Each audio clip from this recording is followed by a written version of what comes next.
The screen of a cell phone lights up in an otherwise dark, quiet room. Oh, wow. A single sharp notification sound pierces the silence.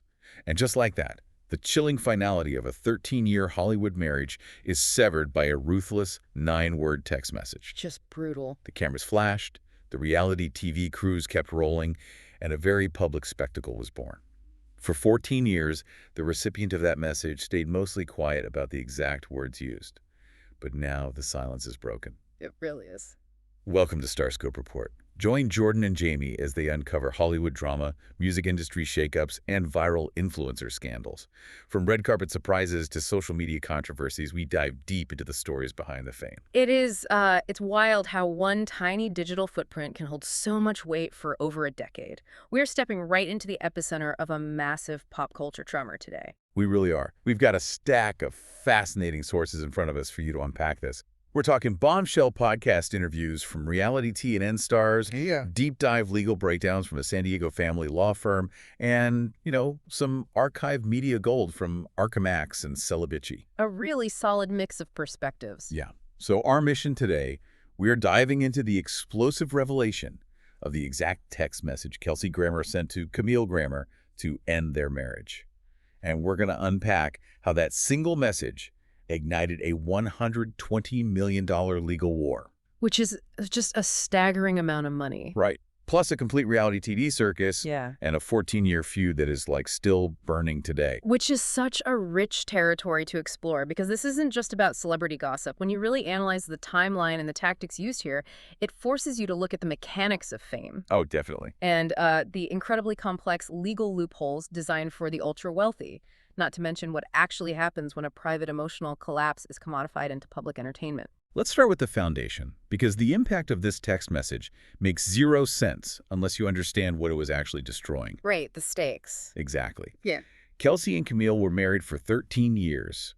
By some accounts, their relationship spanned almost 15 years total. I mean, they built a massive life together. Yeah, they did. They shared 2 children, Mason and Jude, and right around 2010, they hit this intense geographic and, professional crossroads.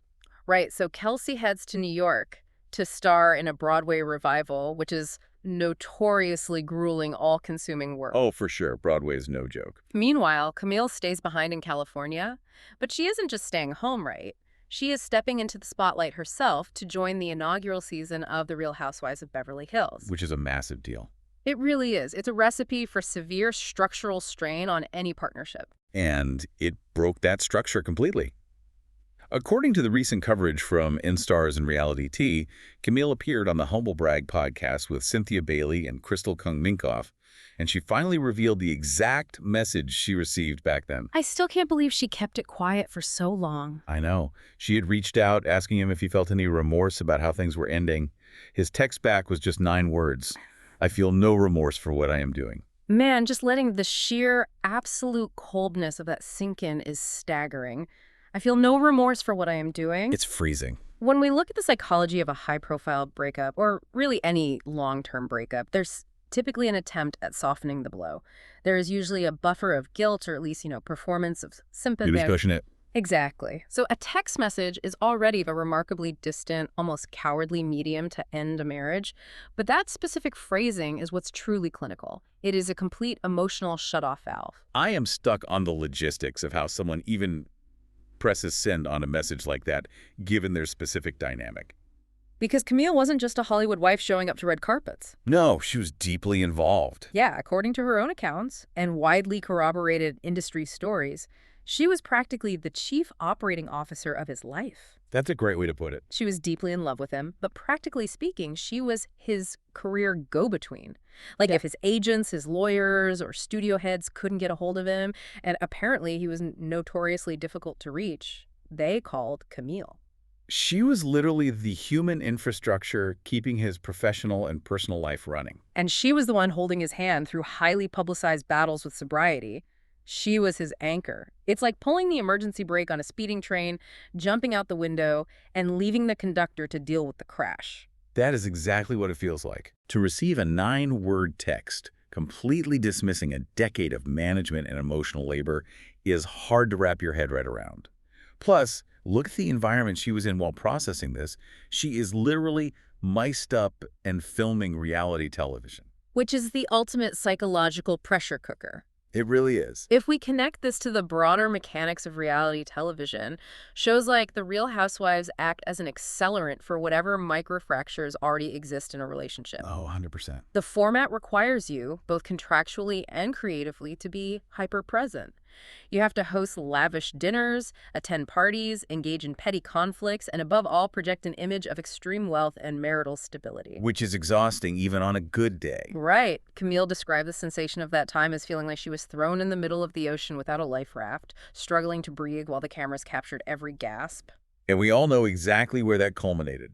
It gave us what is arguably the most famous reality TV dinner in history, the dinner party from hell. Oh, iconic. Just iconic. You have psychic medium Alison Dubois sitting at a beautifully set table, puffing on an electronic cigarette, casually declaring to Kyle Richards that her husband will never emotionally fulfill her. A legendary reality TV moment. And Camille is sitting right there, actively living through a husband who is refusing to emotionally fulfill her in real time via a remorseless text message from across the country. The absolute absurdity of that juxtaposition is wild. It's an incredible collision of private trauma and public consumption. What's fascinating from a sociological perspective is how the camera lens fundamentally alters the grieving process. How so? Well, when a marriage collapses in private, the individuals involved have the privilege of retreating. They can hide. But when it collapses on reality TV, your real-time trauma is repackaged as content. Wow, yeah. It becomes entertainment for the rest of us. Exactly. The public was literally watching the subterranean collapse of their marriage while the surface level was still playing out. Camille admitted on the podcast that this specific text message was her turning point. The moment of clarity. Yeah, it eradicated any lingering hope or denial she was holding on to. It forced her to accept the betrayal, especially because she felt he had emotionally disconnected months, if not years, before making it official. Okay, hold on, though. I have to push back on the idea that this text was just pure calculated cruelty. Oh, really? Tell me more. Well, look at it this way. If she really was effectively his chief operating officer for over a decade, managing his daily life, his sobriety, his professional contacts, does a text like that erase all that history? Or is it actually a cowardly defensive mechanism from someone who can't face the music? That is a highly perceptive way to look at it, and behavioral psychology would absolutely support that theory. Right, because it just seems like panic. Abrupt cruelty very often masks profound avoidance. When an individual is heavily reliant on a partner for their sobriety maintenance, their scheduling, and their professional communication, breaking away from that codependency often requires a violent, almost theatrical, emotional severing. Because if he had to face her, he might cave. Precisely. If he had engaged in a nuanced, tearful conversation, acknowledging everything she had done for him, the guilt might have prevented him from leaving. Projecting an absolute lack of remorse might have been the exact psychological armor he needed to justify his actions to himself. He had to make himself the villain so he wouldn't feel like one. Yeah, he couldn't play the villain in his own internal narrative, so he had to construct a reality where he owed her nothing. But if you think that text was cold, wait until you hear the extreme legal maneuver Kelsey pulled, just so he could rush down the aisle with someone else. We'll unpack that shocking twist later in this deep dive. Absolutely, it gets even crazier. And if you're loving these Hollywood twists, make sure you're subscribed. We've got even crazier stories ahead. So let's pivot to what was actually happening over in New York while Camille was navigating psychic predictions and devastating texts in Beverly Hills. Yes, the New York timeline. Kelsey had met a flight attendant named Kayte Walsh on a flight from Los Angeles to London. They began a very serious affair. When Camille found out about it, she filed for divorce on July 1st, 2010. Okay. So she initiated the actual filing. She did. But this is the moment the narrative shifts from a messy emotional breakup into a highly tactical, fascinating legal battlefield. $120 million battlefield. Right. To really understand the mechanics of what happened next, we consulted a breakdown from a San Diego family law firm. Kelsey's legal team utilized a relatively rare strategy called bifurcation. Bifurcation? Yeah. That sounds like a medical procedure. It kind of is for a marriage. Now, California is unique. It is one of the few states that allows a divorce case to be legally split into two entirely separate actions, and courts will grant this for almost any reason if properly filed. Okay, break down how this actually functions in a courtroom, because reading about it blew my mind. At its core, bifurcation allows the court to instantly terminate the marital status of the couple first. So a judge strikes the gavel and you are immediately declared legally single and free to remarry. Wow. Just like that. But, and this is the massive catch, the second part of the divorce, which involves the division of property, child custody arrangements, and spousal support, is completely suspended. What? So it's just left hanging? Exactly. That part remains unresolved and is fought over at a later date. It sounds like letting someone cancel their gym membership but keeping all their personal belongings padlocked inside a locker indefinitely? That is a perfect analogy. Kelsey used this exact loophole to rush down the aisle and marry Kayte Walsh just 2 weeks after his marital status to Camille was officially terminated. 2 weeks. It was incredibly fast. Meanwhile, they were leaving a highly complex $120 million marital estate floating in limbo.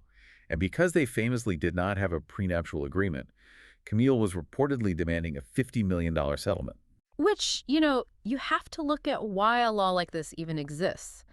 The historical underlying logic of bifurcation in California Family Code is actually meant to be protective. Protective of who? Well, it was designed to prevent one spouse from holding the other hostage in a lengthy, vindictive divorce process simply by refusing to settle the finances. It ensures people can move on with their lives. Okay, that makes sense in theory. Right. But in practice, especially in ultra-high net worth celebrity cases, it fundamentally alters the leverage. Camille's legal team strongly opposed the bifurcation. Which makes total sense. I mean, it's like burning down a mansion while the other person is still inside trying to save the family photo albums. Yeah, she was left dealing with the wreckage. But from a legal standpoint, does bifurcation actually weaponize the divorce process against the spouse left behind, forcing them to fight for scraps while the other person moves on? It absolutely functions as a weapon of attrition. When one party achieves their primary emotional goal, in this case, Kelsey wanting the freedom to remarry Kayte immediately, their incentive to quickly and fairly settle the financial aspects plummets. So they just drag their feet. Exactly. The spouse left behind is suddenly fighting a multi-million-dollar legal battle against someone who has entirely moved on to a new chapter. It drains the lesser-earning spouse's financial resources, but more importantly, it drains their emotional endurance. The wealthier spouse can just drag the estate division out for years. And the lack of empathy required to do that really bled out into the public eye. Let's fast forward a bit to 2012. Yeah, this part is wild. According to archive coverage from Celebrity, Kelsey and his new wife, Kayte, sit down for a highly publicized interview with Oprah Winfrey on the OBON network. And the tone of this interview is astonishing. Astonishing is the right word. Kelsey sits there on national television speaking to Oprah and absolutely refuses to even say Camille's name. He deliberately refers to the mother of his 2 children only as that person. That person.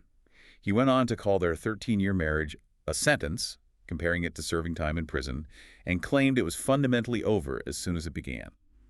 Just erasing over a decade of his life. And while he's saying this, his new wife, Kayte, is sitting next to him, taking a very defensive posture, admitting that marriage is hard, and talking about the judgment she faced from the public for stepping into the middle of this high-profile fallout. We have to analyze the strategic and psychological warfare of that Oprah interview.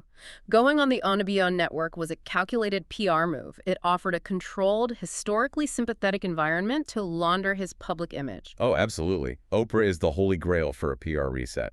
But diminishing a 13-year partnership to that person is a profound attempt to rewrite history. It's a psychological tool used to signal to his new wife and to his audience that Camille's impact on his life was negligible. Which we know isn't true. Right. And paradoxically, it reveals a massive well of unresolved bitterness.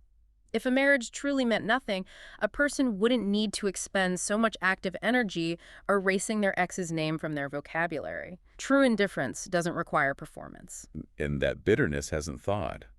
Camille revealed on the podcast that she and Kelsey have not spoken directly to each other in 14 years. There is no friendly co-parenting. Kelsey refers to their dynamic as parallel parenting. Parallel parenting is a highly specific clinical term. I've heard of it, but what does it actually look like day to day? It is a strategy utilized almost exclusively in extremely high-conflict divorces where the parents literally cannot communicate without the situation devolving into toxicity. They disengage completely. Wow, so no texting about the kids' schedules. No, they communicate only when legally required, usually through court-monitored apps like Our Family Wizard.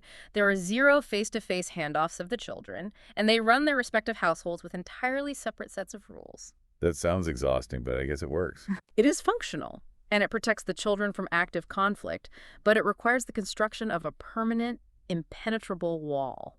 And that's not even the wildest part. Later in the conversation, we'll reveal what Kelsey claimed he owed Camille and why she is finally fighting back against his Hollywood PR machine. Because winning the legal battle over a $120 million estate is really only half the war in Hollywood. The other half is entirely about public perception. It really is.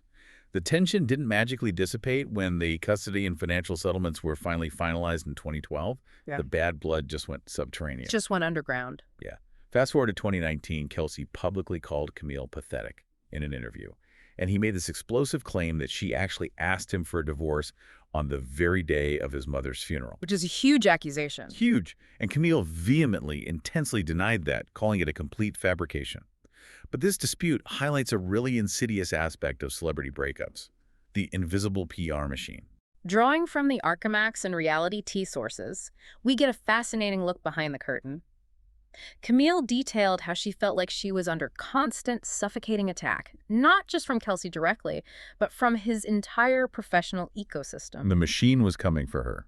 Exactly. Yeah. She stated that she actually had to reach out to his camp and beg him to call off his bulldogs. His bulldogs, meeting his aggressive public relations teams, his crisis managers, and by extension, his fiercely loyal fan base who are kicking her from every angle in the press. It's a coordinated shadow campaign. And like a political smear op, where the candidate keeps their hands perfectly clean while a super PAC does all the dirty work in the tabloids. That is a perfect analogy for how crisis PR operates. When a powerful established star needs to control the narrative of a messy divorce, they rarely do the dirty work on the record. No, they have people for that. Right.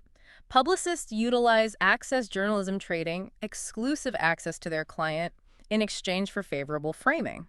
They plant blind items, they feed background quotes from anonymous sources to friendly tabloids, and they strategically overwhelm the media cycle to paint the ex-spouse as erratic, greedy, or vindictive. Wow. It is a highly coordinated effort to protect the star's bankability, often with zero regard for the mental health of the ex-partner who doesn't have the same media leverage. Which contextualizes Kelsey's stunning and frankly condescending admission to Oprah. He claimed he stayed in the marriage for as long as he did purely out of duty because he was a stubborn cuss. I remember that quote. But then he said he actively helped Camille get cast on The Real Housewives of Beverly Hills because he believed he owed fame to her for giving up so much to endure life with him. Unbelievable. He literally referred to putting his wife on reality TV as a going-away present. I mean, the audacity of framing a reality TV casting as a going-away present is incredible. It implies he was the benevolent architect of her success, orchestrating the entire thing as a sort of public severance package so he could leave guilt-free. It is so patronizing. And honestly, if it was intended as a going-away present to keep her distracted, it totally backfired because it gave Camille a massive permanent platform. It really did. Camille said she eventually realized that Kelsey's true intention was for her to take the show, quietly fade away into obscurity, and let him control the narrative forever. But she refused to disappear. She weaponized the very platform he claimed to have gifted her. Reality television is frequently dismissed by critics as trashy or lowbrow, but for Camille Grammer, it became her primary defensive shield against a Hollywood heavyweight. It was her armor. Yeah, as she explicitly stated on the Humble Brag podcast, I think Kelsey would have been happy for me to just fade away, but then no, here I am, and now I can defend myself. She recognized that in the modern media landscape, enduring relevance is the only way to combat a shadow PR campaign. So we have to ask you listening, is sharing this highly private, deeply painful 9-word text message 14 years later a sign that she can't let go? Or is it the ultimate chess move to reclaim her truth from a powerful Hollywood heavyweight who tried to silence her? It forces us to reevaluate how we judge people who speak out years later. When you have been diminished to that person on international television, and your reality has been buried under a $120 million legal strategy. Reclaiming your voice isn't about holding on to a failed marriage. No, not at all. It's about establishing the historical record. Stay tuned and hit that subscribe button so you don't miss what's coming next in the world of pop culture, because these power dynamics are constantly shifting. And the tools people use to fight these public wars are always evolving. They really are. And that brings us to a final thought I want to leave you with, something that wasn't in our sources but feels incredibly relevant to mull over. I love where this is going. Think about the timeline. This all went down in 2010. Instagram barely existed. TikTok wasn't even a thought. Camille had to wait for a reality TV reunion or a podcast interview 14 years later to finally drop the receipts. Right. The media landscape was so different. Exactly. When a breakup is weaponized by $120 million legal battles, psychic reality TV predictions, and Oprah interviews, does time really heal all wounds? Or does it just give you the armor you need to finally share the unvarnished truth? That is a fascinating question. And furthermore, if a Hollywood heavyweight tried to pull this exact same maneuver today, sending a cold text, using a legal loophole to remarry in 2 weeks, and unleashing PR bulldogs, would it even work? Or would the spouse left behind just immediately post a screenshot of that text to millions of followers and instantly dismantle a $50 million PR campaign with one tap? The illusion of celebrity closure is completely different now. It really makes you wonder if the era of the flawless Hollywood cover-up is completely over. You've been listening to Starscope Report, where Jordan and Jamie uncover the stories shaping Hollywood, music, and pop culture. Thanks for tuning in, and don't forget to subscribe for more stories that keep the stars shining.